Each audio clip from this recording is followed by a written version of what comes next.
Magandang araw po sa lahat ng mga 4-piece beneficiary. Narito na po ang 4-piece payout schedule po para po sa buwan ng Mayo 2024.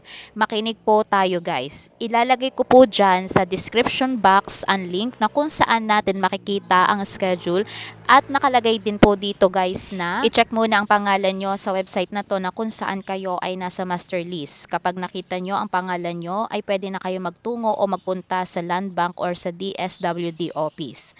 Ipopost ko dito guys yung schedule ay magsisimula na ang inyong payout. Pwede nyo pong i-pause ang video para makita po natin yung ating schedule. Para po sa petsa ng May 1, 5, 7, 15 at 28, 2024, ito po yung mga regions na magpe-payout. Region 1, Ilocos Region. Region 2, Cagayan Valley. Region 3, Central Luzon. Region 4A, Calabarzon. At ang magiging payout nyo po yung 4-piece UCT, MCCT,